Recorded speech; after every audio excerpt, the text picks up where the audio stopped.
Patay pong isang motor taxi rider sa Cebu City matapos madamay po sa disgrasya ng mga nagkakarerang motorsiklo doon. Base sa investigasyon, counterflow ang isa sa mga nagkakarerang motorsiklo kaya nasapulang biktima. Dead on the spot ang rider na si Ivan Avila.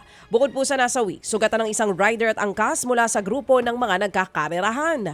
Nasa kustodiya na ng Cebu City Police ang sugatang rider at mahaharap po ngayon sa reklamong reckless imprudence resulting in homicide and damage to property. Sumuko naman ang isa pang menor de edad na sangkot sa disgrasya. Nakatakda po itong i-turn over sa DSWD. Patuloy pang pinaghahanap ang iba pang sangkot sa insidente. 4 ang patay at 2 po ang sugatan sa rambulan po ng 2 pamilya sa La Paz sa Iloilo.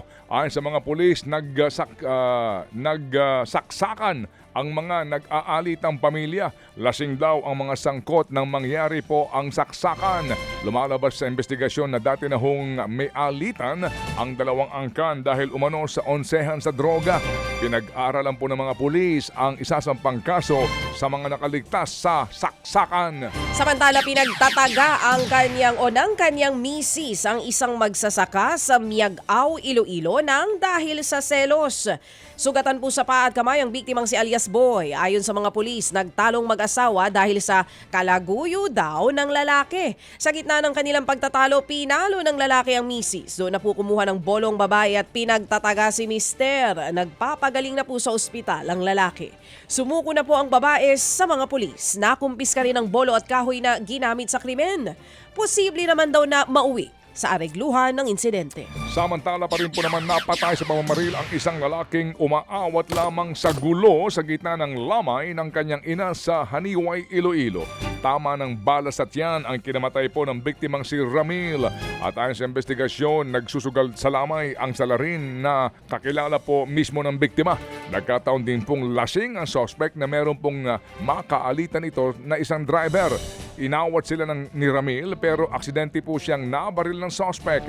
Tinutugis na ang suspect na maharap sa kasong homicide. Patay po ang 3 magkakaanak matapos kumain ng isdang butete o puffer fish. Diyan po yan sa Kawayan sa Masbate. Nakaligtas ang 3 bata at 2 matanda na kapitbahay. Samantala mga kapatid, ayon po sa barangay, alam naman daw ng mga magkakaanak na nakalalaso ng isda pero dati na raw silang nakakain ito at walang nangyari sa kanila. Pero sa pagkakataong ito, nakaranas po ng pagkahilo, matinding pagsusuka, paninikip ng dibdib at naparalisa ang mga biktima.